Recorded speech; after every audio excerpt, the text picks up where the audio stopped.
Hi everyone, this is Anam. Welcome to global online by NEET. So आज के इस lecture में हम नीट 2024 सेशन के लिए some basic concept of chemistry ये हम स्टडी कर रहे हैं इस चैप्टर को, जो कि हमारा पार्ट 3 है।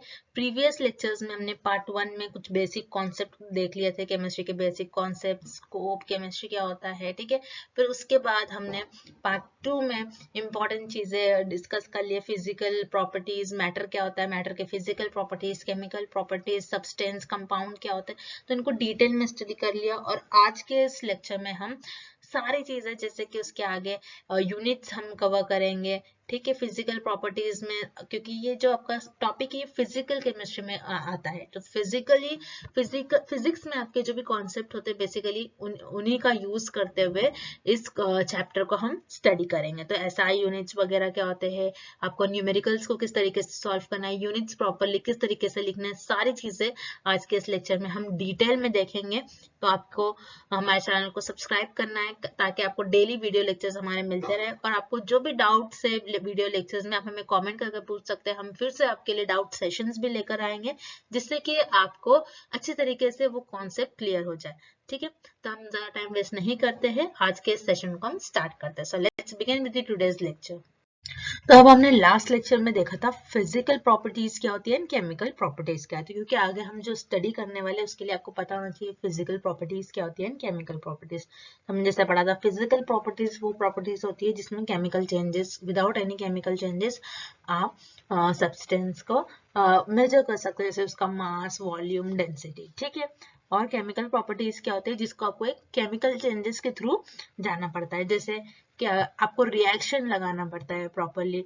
जैसे आपको किसी सब्सटेंस का आपको कलर फाइंड आउट करना है, ठीक है, उसकी एसिडिटी फाइंड आउट करना है, तो आप क्या करोगे, लिटमस पेपर पर देखोगे आप ब्लू लिटमस रेड हो रहा है, रेड लिटमस ब्लू हो रहा है, तो उस तरीके से आप एसिडिटी, बेसिसिटी, ठीक है, कंबशन, ठीक है, आपको एक प्रॉपरली केमिकल रिएक्शन के थ्रू जाना होता है, तो वो होता है केमिकल प्रॉपर्टीज, ठीक है। ये रहा physical properties and chemical properties की डेफिनेशन बहुत सिंपल लैंग्वेज में, ठीक है। अब नेक्स्ट हम देखते हैं यूनिट, ठीक है, यूनिट क्या होता है और किस तरीके से यूनिट की डेफिनेशन होती है, तो ये हम स्टडी करने जाएंगे। यूनिट के पहले मैं आपको बता दूं, ये सारा जो भी हम स्टडी कर रहे हैं ये आपका आता है फिजिकल केमिस्ट्री में, और यू कैन से फिजिकल प्रॉपर्टीज का ये पार्ट होता है, ठीक है। इसीलिए हमने देखा फिजिकल प्रॉपर्टीज क्या होती है, फिजिकल केमिस्ट्री क्या होती है, ठीक है। तो ये आपको सारा फिजिकल केमिस्ट्री के अंडर ही ये सारी चीजें आते हैं, ठीक है। तो ये सब स्टडी करने से पहले अगर आप फिजिक्स का फर्स्ट चैप्टर जिसमें डायमेंशन एनालिसिस वगैरह है, अगर आप वो स्टडी करते हो तो इजीली आपको ये कॉन्सेप्ट समझ में आ जाएगा। वरना अगर आप वो भी स्टडी नहीं करते, बस आप ये जो सिंपल वे में आपको बस इसको समझना है, ठीक है। इसमें कुछ ज्यादा आपको ट्रिक्स वगैरह याद दिमाग लगाने की जरूरत नहीं है, ठीक है। अब हम देखते हैं यूनिट होता क्या है, ठीक है। यूनिट का मतलब होता है, अगर आप बेसिक सिंपल लैंग्वेज में देखो तो यूनिट का मतलब होता है मेजर करना, ठीक है। मेजर करना, जैसे हिंदी में आप बोल, जिसे को नापना, कोई भी चीज को तोलना, तो उसे हम कहते हैं यूनिट, ठीक है। जैसे फॉर एग्जाम्पल मैंने आपको एक मैथ्स का क्वेश्चन सॉल्व करने दे दिया। मैंने लिखा 10 is the speed of car. 10 क्या, 10 में 10 क्या मानूं मैं, 10 मीटर, 10 सेंटीमीटर, ओके। यहाँ पर हमारा यूनिट मिसिंग होता है। अगर आप डायरेक्टली नंबर्स रिप्रेजेंट करो तो आपको नहीं समझ में आएगा कि वो किस में बात हो रही, ठीक है। अब जैसे किसी का वेट है, वेट में बोल रही हूँ 100, 100 क्या, केजी, एलबीस क्या होगा वेट, ठीक है। तो इस तरीके से आपको इसीलिए यूनिट को लाया गया, ठीक है। ये फिजिकल क्वांटिटी है। यूनिट क्या होता है, जनरली मेजर करना, किसी भी चीज को नापना और तोलना, ठीक है। यूनिट की डेफिनेशन किस तरीके से होगी, a standard of reference chosen to measure any physical quantity. कोई भी फिजिकल क्वांटिटी है उसके लिए हमको एक स्टैंडर्ड रेफरेंस चाहिए, तो उसी को हम कहते हैं यूनिट, ठीक है। अब एसआई यूनिट, ठीक है, आपको इस चैप्टर में एसआई यूनिट और फंडामेंटल क्वांटिटीज के एसआई यूनिट्स आपको पता होना चाहिए। एसआई का फुल फॉर्म होता है सिस्टम इंटरनेशनल, ठीक है। एसआई का फुल फॉर्म होता है सिस्टम इंटरनेशनल, ये आपको याद रखना है, ठीक है। एसआई यूनिट्स जो है सारे आपके फिजिकल क्वांटिटीज के, जैसे कि लेंथ हो गया, ठीक है, आप किसी भी चीज की लेंथ मेजर कर रहे हो, मास मेजर कर रहे हो, टाइम मेजर कर रहे हो, ठीक है, लेंथ आप किसी भी चीज का मेजर कर रहे हो तो उसको हम किस तरीके से रिप्रेजेंट करते हैं, लेटर एल से, लेंथ को हम एल से रिप्रेजेंट करते हैं। उसका एसआई यूनिट क्या होता है, मीटर, ठीक है, एसआई यूनिट क्या होगा, मीटर, और सिंबल किस तरीके से हम यूज करते हैं, एम, ठीक है। उसी तरीके से मास, मास में हम स्मॉल एम से मास को रिप्रेजेंट करते हैं। एसआई यूनिट क्या होता है मास का, किलोग्राम, और हम इसको किस तरीके से, सिंबल क्या होगा, केजी लिखते हैं। उसी तरीके से टाइम, टाइम को रिप्रेजेंट करते हैं स्मॉल टी से, ठीक है। एसआई यूनिट क्या होता है टाइम का, सेकेंड, ठीक है, सेकेंड होता है, और सेकेंड को एस लिखते हैं, सिंबल क्या होगा सेकेंड का, एस, ठीक है। उसी तरीके से इलेक्ट्रिक करंट, करंट नापते हैं तो करंट को आई से रिप्रेजेंट करते हैं। एसआई यूनिट होता है एम्पियर, जिसको हम ए से, एम्पियर का सिंबल क्या होता है, ए होता है, ठीक है। उसी तरीके से थर्मोडायनामिक, उसकी क्वांटिटी क्या होती है, टी, और यूनिट क्या होगा, केल्विन, और केल्विन को, जो केल्विन का सिंबल होता है वो होता है के, ठीक है। उसी तरीके से टेम्परेचर, टेम्परेचर का भी सेम होता है, टेम्परेचर का भी सिंबल टी होता है, एंड एसआई यूनिट केल्विन होता है टेम्परेचर का, एंड एसआई सिंबल क्या होगा केल्विन का, अगेन के, ठीक है। अमाउंट ऑफ सब्सटेंस, आप कोई भी सब्सटेंस है, जैसे कि आप कोई प्रैक्टिकल वगैरह परफॉर्म करें तो आपको सॉल्ट दिया जाता है, तो आप उसको क्या करते हैं, आप मेजर करके लेते हो, तो ठीक है, सब्सटेंस कुछ भी हो सकता है, कोई भी सब्सटेंस जिसको अगर आप मेजर कर रहे हो तो उसकी क्वांटिटी एन, ठीक है, एन से रिप्रेजेंट करेंगे। एसआई यूनिट क्या होगा, मोल, और सिंबल क्या होगा, एमओएल लिखेंगे हम, ठीक है। देन उसके बाद ल्यूमिनस इंटेंसिटी, ल्यूमिनस इंटेंसिटी किसे कहते हैं, जैसे फॉर एग्जांपल अगर आप एक बेसिक एग्जांपल लो ल्यूमिनस इंटेंसिटी की, तो आपके मोबाइल फोन की ब्राइटनेस, ठीक है, मतलब ल्यूमिनस इंटेंसिटी मतलब ही होता है ब्राइटनेस मेजर करना। तो आप अगर देखो आपके मोबाइल फोन अगर आपके हाथ में है तो आप आपके मोबाइल फोन के धीरे धीरे ब्राइटनेस इंक्रीज करो, फिर ब्राइटनेस अगेन डिक्रीज करो, तो उस ब्राइटनेस को भी मेजर करा जाता है, जिससे आई वी से इसको सिंबल होता है आई वी, एंड एसआई यूनिट होता है कैंडेला, एंड सिंबल होता है सी डी, ठीक है। आई होप कि आपको समझ में आ गया हो यूनिट और एसआई यूनिट और उनके सिंबल्स, उनके जो किस तरीके से उनको सिंबल्स से डिनोट करते हैं, एसआई यूनिट एंड उनकी क्वांटिटी, ठीक है। देन नेक्स्ट देखते हैं अब हम डिराइव्ड क्वांटिटीज, ठीक है। डिराइव्ड क्वांटिटीज होता क्या है, can be derive from base quantities, यानी अभी हमने जितने सारे क्वांटिटीज देखे, जैसे करंट देखा, टाइम देखा, टेम्परेचर देखा, मास देखा, तो ये सारे जो क्वांटिटीज हमने देखे ये एक बेस क्वांटिटी, ये खुद से ही एक नेचुरली ये अकर होते हैं, लेकिन बेस क्वांटिटीज को डिराइव करके, यानी बेस क्वांटिटी में थोड़ी बहुत छेड़छाड़ करके, ठीक है, तो उससे बना है डिराइव क्वांटिटीज, ठीक है। So first here is density, density का यूनिट क्या होता है, केजी अपॉन मीटर क्यूब। तो डेंसिटी किससे मिलकर बनना है, डेंसिटी जो है अगर आप डेंसिटी का फॉर्मूला देखोगे तो होता है मास अपॉन वॉल्यूम, ठीक है, मास अपॉन वॉल्यूम, क्योंकि मास का जो यूनिट होता है किलोग्राम एंड वॉल्यूम का मीटर क्यूब, तो उस तरीके से डेंसिटी बना है। उसी तरीके से फोर्स, फोर्स का यूनिट होता है न्यूटन, ठीक है, force is mass upon acceleration, ठीक है। उसी तरीके से velocity, velocity is metre upon second, ठीक है, तो किस तरीके से होगा यहाँ पर, distance upon time. Then area, area का फॉर्मूला क्या होगा, सेंटीमीटर स्क्वायर, सो एरिया किससे मिलकर बना है, लेंथ इनटू ब्रेथ, ठीक है। तो ये सारे क्या हो गए हमारे डिराइव क्वांटिटी, जिसे हमने बेस क्वांटिटी का यूज कर उसमें कुछ ना कुछ छेड़छाड़ कर हमने एक कुछ क्वांटिटीज डिराइव करी, तो उसे ही कहते हैं डिराइव क्वांटिटीज, ठीक है। सो डेंसिटी, फोर्स, वेलोसिटी, एरिया, ये सारे क्या है, डिराइव क्वांटिटीज है, ठीक है। आई होप बस आपको इसको याद रखना है, इनका यूनिट्स क्या होते हैं, इनकी क्वांटिटीज क्या होती है, डिराइव और बेस क्वांटिटीज क्या होगी, ठीक है।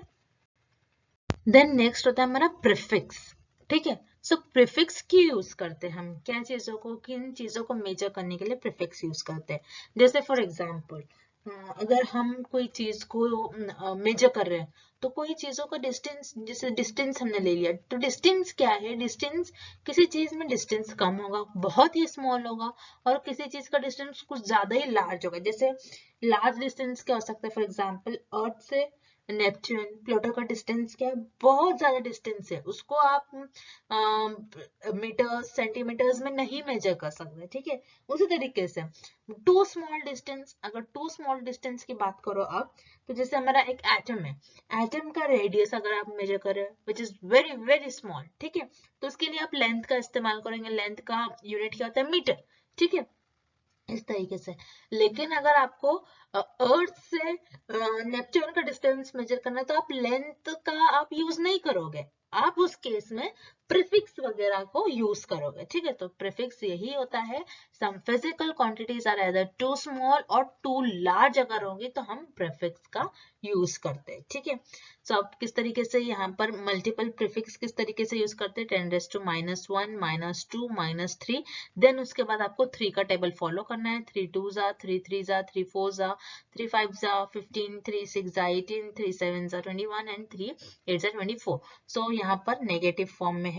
देन इसी तरीके से सॉरी, यहाँ पर आपको सेम फॉलो करना है, 10⁻1 2 3 एंड देन अगेन 3 का टेबल आपको रिपीट करना है ना पॉजिटिव मैनर, ठीक है। इधर नेगेटिव साइन नहीं आएगी, लेकिन इधर आप देख रहे हो लेफ्ट साइड में पॉजिटिव नेगेटिव साइन है, ठीक है।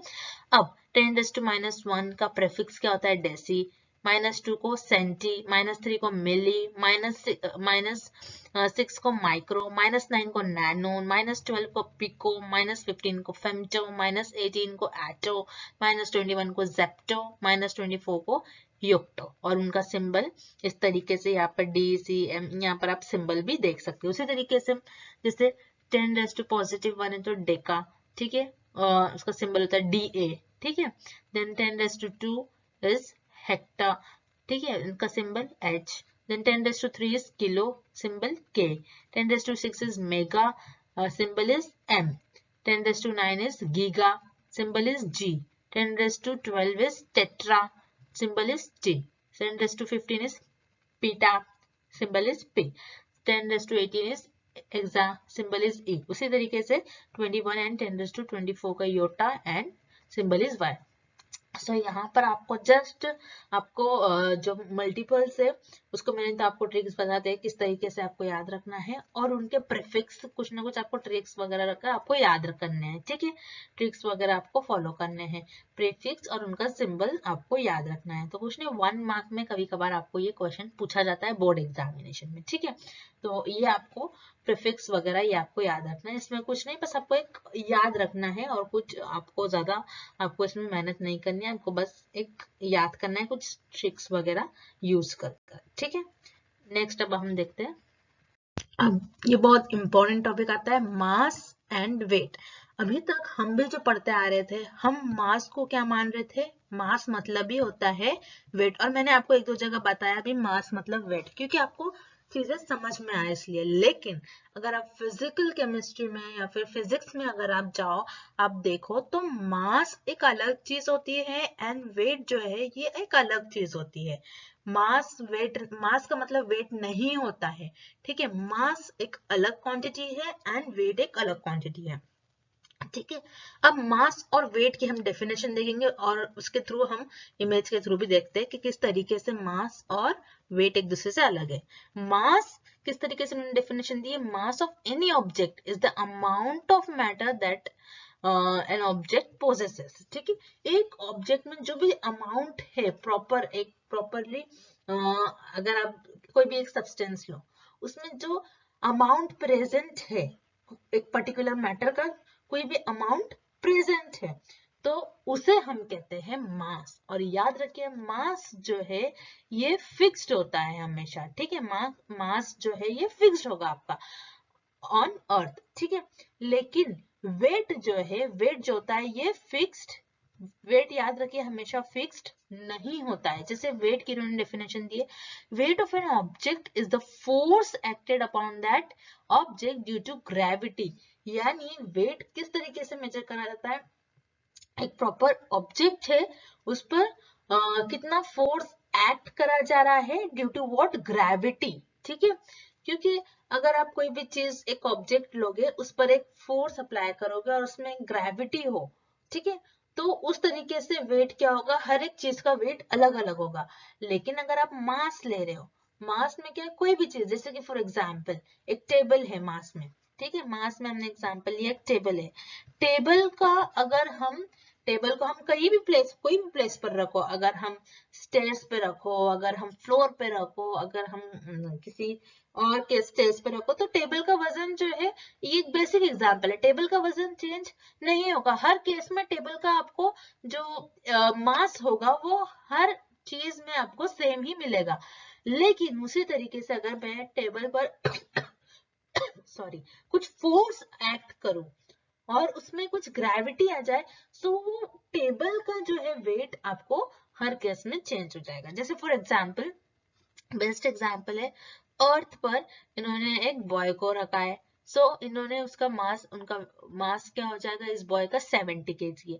लेकिन यही बॉय को हमने स्पेस में रख दिया और इसका मास यहाँ पर अगेन 70 kg तो है, लेकिन यहाँ पर आपको जैसे कि पता है मास में कोई भी ग्रेविटी नहीं होती है। ठीक है, तो यहाँ पर ग्रेविटी हमारा कोई भी नहीं आ रहा है, मास में सॉरी स्पेस में ग्रेविटी नहीं होती है।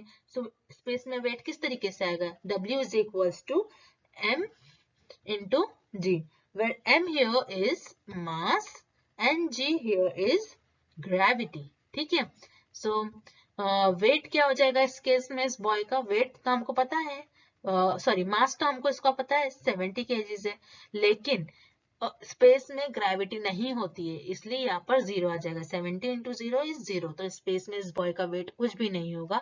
एंड वेट जो है, अब ग्रेविटी एंड फोर्स की बात हो रही है, इसलिए फोर्स की बात हो रही है, इसलिए सिंबल यहाँ पर न्यूटन का इन्होंने यूज करा है। ठीक है, कहने की बात यहाँ पर ये है, बस आपको इतना याद रखना है, वेट जो है हमेशा चेंजिंग स्टेट में होता है, फिक्स्ड नहीं होता है वेट, लेकिन मास जो है फिक्स्ड होता है। ठीक है, और मास एंड वेट ये दोनों भी चीज अलग अलग है। मास की आपको यूनिट जो है केजी में मिलेंगी, वेराज वेट का यहाँ पर अगर इन्होंने स्पेस में रखा है तो न्यूटन। ठीक है, फोर्स अप्लाई हो रही है उस पर कुछ, तो इसलिए यहाँ पर जो आपको सिंबल मिलेगा वो न्यूटन होगा। ठीक है, तो ये था मास एंड वेट के बीच में डिफरेंस, तो ये भी आता है एग्जामिनेशन में। ठीक है, very important. So what is volume, अब हम देखेंगे कि वॉल्यूम होता क्या है। वॉल्यूम की एक प्रॉपर, अगर आप फिजिकल डेफिनेशन देखा जाए, फिजिकल केमिस्ट्री में उसकी डेफिनेशन देखा जाए, तो volume is the 3 dimensional space occupied by solid, liquid और गैस। यानी वॉल्यूम क्या कहता है कि, वॉल्यूम कहता है कि स्पेस में कोई भी चीज हो जो कि 3 डायमेंशनल हो, वो कितनी स्पेस ऑक्यूपाई कर रहा है, कितनी जगह घेर रहा है, तो उसे हम कहेंगे वॉल्यूम। जैसे फॉर एग्जांपल, अब मैं लिख रही हूँ पेन से, ठीक है, यहाँ पर मैंने अपना पेन रख दिया, तो ये पेन इस जगह में कितनी स्पेस ऑक्यूपाई कर रहा है, तो ये इसका क्या हो जाएगा, वॉल्यूम हो जाएगा। उसी तरीके से एक फ्लोर है, उसमें हमने टेबल रख दिया फ्लोर में, ठीक है, तो ये टेबल कितनी इस फ्लोर में स्पेस ऑक्यूपाई कर रहा है, तो ये क्या हो जाएगा, टेबल का वॉल्यूम। उसी तरीके से ये जो सॉलिड के एग्जांपल हो गए, आप टेबल ले सकते हो, आप लैपटॉप ले सकते हो, आप ग्लास ले सकते हो। ठीक है, तो इस तरीके से, उसी तरीके से लिक्विड, लिक्विड जैसे कि आपने कोई जूस कोई कंटेनर में फिल करा, आपने बॉटल में फिल कराया है, पानी आपने ग्लास में फिल कर रखा है, तो वो पानी का वॉल्यूम आप देख सकते हो। गैस, गैस जिससे आपने कॉम्प्रेस्ड फॉर्म में गैस कोई कंटेनर में फिल कर दिया, तो उसका भी आप वॉल्यूम ले सकते हो, वॉल्यूम मेजर कर सकते हो। तो बेसिकली वॉल्यूम क्या होता है, वॉल्यूम इज 3 डायमेंशनल स्पेस। ठीक है, कोई भी 3 डायमेंशनल चीज जो होगी स्पेस में, वो कितनी जगह ऑक्यूपाई कर रहा है, वही होता है आपका वॉल्यूम। ठीक है, अब वॉल्यूम जो है, वॉल्यूम को हम लिखते हैं लेंथ क्यूब। ठीक है, लेंथ क्यूब सॉरी, जिसको हम मीटर क्यूब भी कह सकते हैं। ठीक है, तो जैसे कि आप सभी को पता है 1 litre is equals to 1000 ml।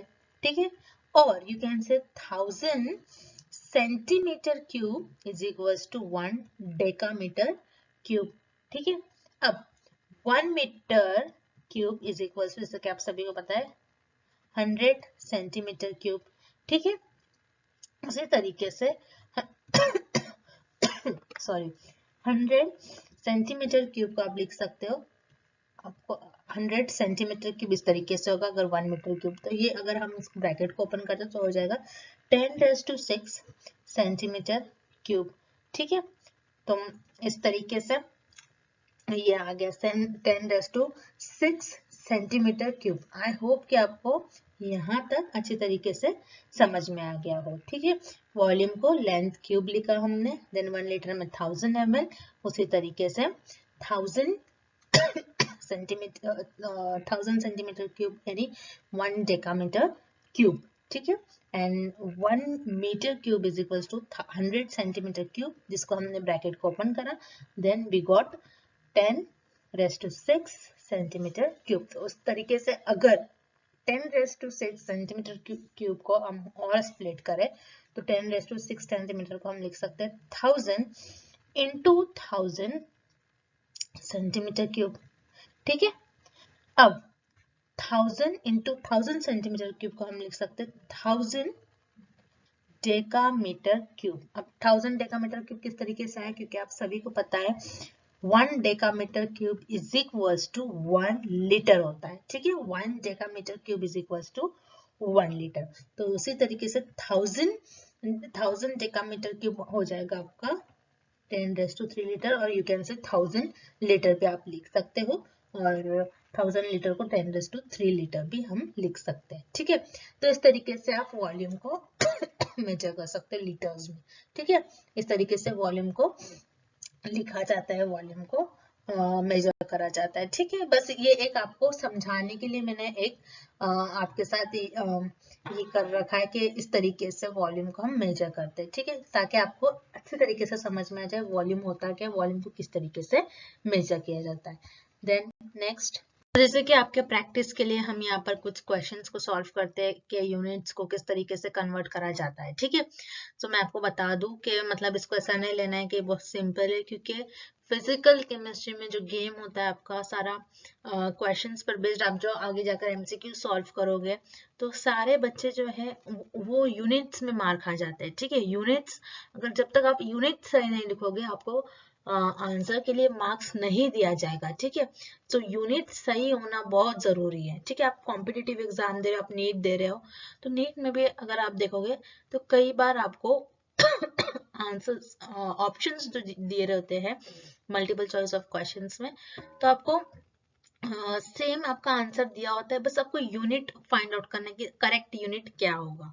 ठीक है, तो याद रखिएगा unit is very important. Okay, unit बहुत इंपॉर्टेंट होता है फिजिकल केमिस्ट्री में, तो ये याद रखना है आपको। ठीक है, तो अब यहाँ पर कुछ क्वेश्चंस है, इनको हम सॉल्व करने की कोशिश करते हैं कि किस तरीके से सॉल्व करा जाए सॉरी किस तरीके से इसको सॉल्व करा जाएगा। तो यहाँ पर इन्होंने दिया है फर्स्ट इज 28.7 पिकोमीटर। ठीक है, हमको बेसिक यूनिट में कवर करना है, जो यूनिट दिया है उनको बेसिक यूनिट में कवर करना है। ठीक है, कन्वर्ट करना है। सो 28.7 पिकोमीटर को हम किस तरीके से लिख सकते हैं, 28.7 पिको यानी क्या, जैसे कि हमने वो प्रीफिक्स वाला टेबल देखा था, तो वो आपको याद करना है इसके लिए। ठीक है, सो 28.7 पिको यानी 10⁻² होता है -12 और मीटर एज इट इज आएगा। ठीक है, और इसको सिंपली हम आगे और पढ़ेंगे कि किस तरीके से डेसिमल पॉइंट को शिफ्ट कराया जाता है, तो आगे और डिटेल में पढ़ेंगे हम। तो जो सिंपल फॉर्म में कुछ इस तरीके से होगा 2.87 इंटू 10⁻, लेफ्ट साइड में जा रहा है डेसिमल, तो यहाँ पर कम होगा, माइनस होगा। ठीक है, -11 मीटर। ठीक है, इस तरीके से।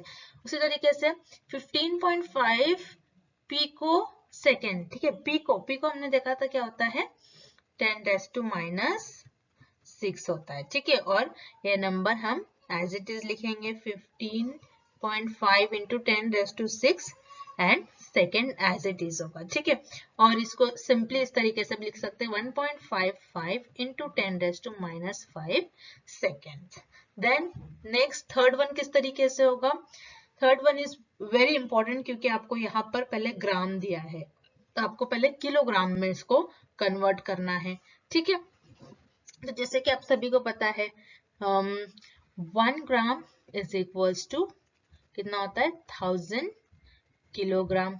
सो 1000 कुछ नहीं होता है, 1000 इंटू 1 किलोग्राम, ठीक है। मीन्स 1 उसके बाद होता है, लेकिन 1000 इंटू 1 ही होता है, इसलिए हम इस तरीके से लिखते हैं, ठीक है। तो हम क्या करेंगे, 1000 को लेफ्ट साइड में भेजेंगे, 1/1000 किलोग्राम हो जाएगा, ठीक है। 1/1000 इज नथिंग बट 10⁻³ kgs, ठीक है। सो 1 ग्राम इज इक्वल टू कितना हो जाएगा, अगर हम केजी में कन्वर्ट करेंगे तो 10⁻³ सो यहाँ पर आपको पहले लिखना है 10⁻³ सो ये किस तरीके से हो जाएगा, 253 25.3 25.365 इंटू 10⁻³ मीटर किलोग्राम, और इसको सिंपली आप लिख सकते हैं 2.5365 इंटू 10⁻² kg। तो ठीक है, कुछ इस तरीके से आपका आंसर यहाँ पर आपको मिल जाएगा, ठीक है। सॉरी, इधर 10⁻⁴ हो जाएगा, इधर 3 हो जाएगा, ठीक है। तो इस तरीके से आपको ये इस तरीके से आपको क्वेश्चंस को सॉल्व करना है, ठीक है। तो ये था हमारे कुछ यूनिट्स। सो यूनिट्स में आपको प्रॉपरली सॉल्व करना है, किसी भी टाइप की मिस्टेक्स नहीं करनी है, ठीक है। तो जिस तरीके से आप सॉल्व कर रहे हो, हर एक प्रॉपरली आपको डेसिमल पॉइंट देखना है, आपको पिको क्या होता है, माइक्रो क्या होता है, मीटर यानी क्या होगा, ठीक है, एम यानी क्या होगा, सो 10⁻³ होता है। तो इस तरीके से आपको सारे यूनिट्स वगैरह प्रॉपरली आपको सॉल्व करना आना चाहिए, ठीक है। तो ये था कुछ हमने कुछ कन्वर्ट करा बेसिक यूनिट्स में, ठीक है, क्वेश्चंस को। देन नेक्स्ट है डेंसिटी। डेंसिटी क्या होता है, amount of mass per unit volume, ठीक है। एक कोई भी चीज का मास और वॉल्यूम कितना होता है, this is known as density, ठीक है। सो डेंसिटी का फॉर्मूला कुछ इस तरीके से होगा, मास अपॉन वॉल्यूम, और मास का यूनिट होता है किलोग्राम एंड वॉल्यूम का होगा मीटर क्यूब, ठीक है। ये बेस यूनिट होती है, और ग्राम पर सेंटीमीटर क्यूब भी होता है, ठीक है। अब हम डेंसिटी हमने देख लिया कि डेंसिटी को किस तरीके से फॉर्मूला होता है। डेंसिटी का मतलब क्या होता है कि एक पर्टिकुलर सब्सटेंस का मास कितना है पर यूनिट वॉल्यूम, एक मतलब उस वॉल्यूम में मीन्स व्हाट, उस एरिया, वॉल्यूम तो पता है आपको कि एक पर्टिकुलर एरिया में कोई चीज है तो वो कितना स्पेस ले रही है, और उसका मास, ठीक है, यानी उसका अगर सिंपल फॉर्म में देखा जाए तो वेट कितना होगा, ठीक है। तो यही होता है डेंसिटी, इसी को कहते हैं हम डेंसिटी, ठीक है। अब यहाँ पर उन्होंने क्वेश्चन दे रखा है कि आपको सॉल्व करना है, तो एक क्वेश्चन दे रखा है, हम इसको सॉल्व करते हैं। A liquid has a volume of 49 centimetre cube and a mass of 7 gram, find its density. So हमें यहाँ पर क्या फाइंड आउट करना है, फिर से डेंसिटी। डेंसिटी का फॉर्मूला पता है, मास अपॉन वॉल्यूम, ठीक है। मास इन्होंने दे रखा है, मास है 7 kg, ठीक है, 7 ग्राम है, and volume is 49 centimetre cube, ठीक है। आप साइमल्टेनियसली अगर आप यूनिट भी लिखते हो तो आप कंफ्यूज नहीं होंगे। तो 7 1 and 7 7 49, सो 1/7 ग्राम पर सेंटीमीटर क्यूब, ये होगा आपका इस क्वेश्चन का करेक्ट आंसर। 1/7 ग्राम पर सेंटीमीटर क्यूब। अब इसको अगर आपको बेस यूनिट में कन्वर्ट करना है तो आप किस तरीके से करोगे, आपको पहले ग्राम को किलोग्राम में कन्वर्ट करना पड़ेगा, एंड सेंटीमीटर क्यूब को आपको मीटर क्यूब में कन्वर्ट करना पड़ेगा। तो ये आपके लिए होमवर्क है, इसका आंसर किस तरीके से होगा आप मुझे कमेंट करके बताइए कि इसका बेस यूनिट में आंसर क्या होगा। और ये यूनिट जो है मैंने आपको बता दिया, बेस यूनिट कुछ इस तरीके से आएगी, किलोग्राम पर मीटर क्यूब, ये होगा इसका बेस यूनिट, ठीक है। सो डेंसिटी बहुत सिंपल है, मास अपॉन वॉल्यूम, इस तरीके से इस फॉर्मूले से आप डेंसिटी कैलकुलेट कर सकते हो। कभी कभार आपको ये पूछा जाता है, या फिर ये एक जो क्वेश्चन इन्होंने दे रखा है, ये एक मैंने आपके साथ कहा क्योंकि ये एक बेसिक क्वेश्चन है, आपको पता होना चाहिए। आगे जाकर हमें कई सारे हम फॉर्मूले का यूज करेंगे, इस फॉर्मूले को यूज करेंगे काफी सारे आपके प्रॉब्लम सॉल्व करने के लिए, तो आपको ये प्रॉपर इनके SI यूनिट्स, बेस यूनिट्स, ये आपके क्लियर होना चाहिए, ठीक है। So thank you for watching this lecture. So आपको इस लेक्चर में जो भी डाउट्स है, आपको कुछ कॉन्सेप्ट नहीं समझ में आया तो आप मुझे कमेंट करके पूछ सकते हो। और इसके अलावा भी हमारे चैनल पर डेली वीडियो लेक्चर्स अपलोड होते हैं केमिस्ट्री के लिए, तो आप हमें हमारे चैनल को सब्सक्राइब करिए ताकि आपको सारे वीडियोस मिलते रहे। और आपको अच्छे तरीके से जो भी कॉन्सेप्ट समझ नहीं आ रहा, आप हमें कॉमेंट करिए। आपको इस चैप्टर पर आपको वीडियो चाहिए तो आप हमें उस चैप्टर पर आपके लिए हम वीडियो लेकर आएंगे daily. And thank you for watching this video and good luck with your preparations.